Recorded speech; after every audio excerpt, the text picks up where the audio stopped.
Okay guys, so I switched out the elastomer on the EE Silk seat post to the soft one, and I don't really notice that much of a difference. I took it down a little single track to see if that made a difference. Now I told you this is the medium firm. They have, I think, one more step firmer on the elastomer for the stem. I feel like I like the seat post more than the stem. The stem, you're pushing forward as you go down. I mean, it's kind of, I don't know, it's kind of a weird feeling. So I may just call the stem a wash or use it on another bike. I think it would be really nice on some flat bar, rigid gravel bikes or something like that. So maybe that's what I'll use the stem for if I ever build up one of those. And I wanted to talk about a couple more things.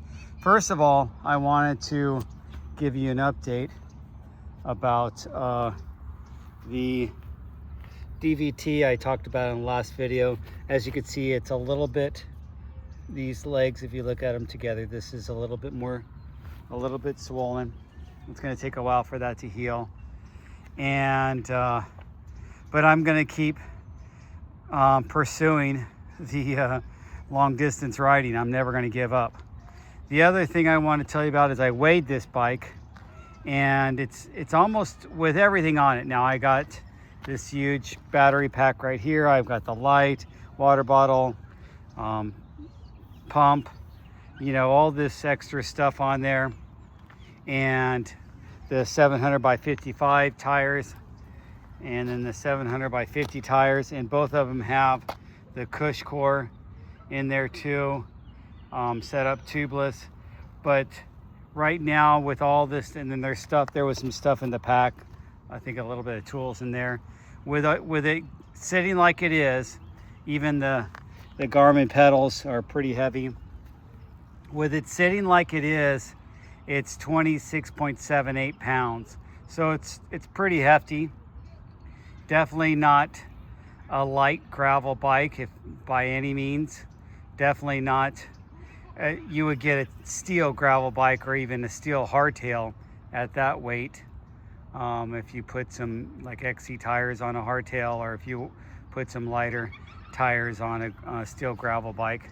So it's pretty heavy considering the other parts are pretty high end. The handlebars are carbon. The shifters are Ultegra. The derailleurs GRX, the 800. The cranks are not that light. So let me tell you some things that I've switched out through the years real quick.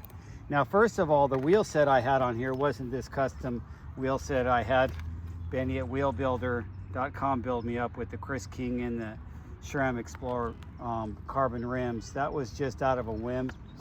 And I had already had this Chris King headset, so and that was like the last year they were making those hubs, so I wanted to get those hubs. And he built that up. So that was my first upgrade. But originally it had some White Industry hubs with some Stan's Crest rims. Now, if you guys remember Stan's Crest, those are the rims for cross-country racing for mountain biking. And I thought with I think they were I-23 or something like that, internal 23 millimeters. I thought they would be good for gravel. And I was using like 700 by 38 tires back then. So I still have that wheel set, but then I've relaced them to another cross-country aluminum rim, the Velocity Blunt SS, and I'll show you those wheels later. So that was the original, was the White Industry hubs and those Stan's rims. Then the original cranks were road cranks from Easton, the EC90 carbon cranks, and those were 175 length. These are 170. I kind of got sucked into a little bit shorter, and I like it. I have 165s on my mountain bikes now, or one mountain bike has 170, but the other one has 165. So I like a little bit shorter on the cranks. 5 millimeters isn't much, you guys. Even 10 millimeters, not that much, but it feels nice, and it was time to upgrade anyway. The other upgrades, these are not the original Whiskey parts spars, but these are a second generation because the first ones got recalled, but the same model. And obviously, you know, I went from the NV stem to this Cane Creek stem, the NV seat post to this Cane Creek seat post, and the Rock Geist bag. I remember one of you guys suggested the bag.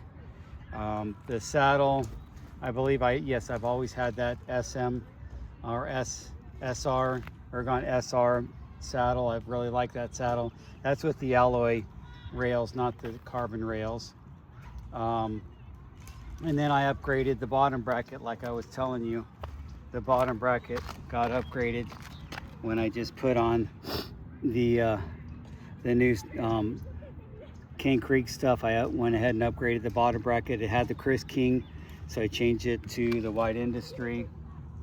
And these are the original Hope RX4, because these Hopes are the ones that kind of match with these levers. You have to get the right kind of levers to be compatible with the Hope RX4.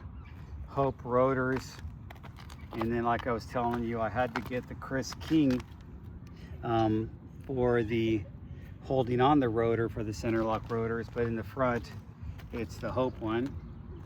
And I think that's, and then little doodads like lights and batteries. And then I have a couple different wheels, but you know, wheels are wheels. I like switching out wheels. I'm always switching out tape. This bar tape got boogered up when I crashed. It's holding up right now, but I'll be putting some new bar tape. These are the Cane Creek bar keeps, and those kind of got a little bit scratched up. The only reason I got these because they were like $15. I think originally they charged like $40 for those, and I thought $40 really for some bar ends? That seems ridiculous, especially when they come free with your bar tape. As you notice, my bar tape is done with no tape, so it's tape free.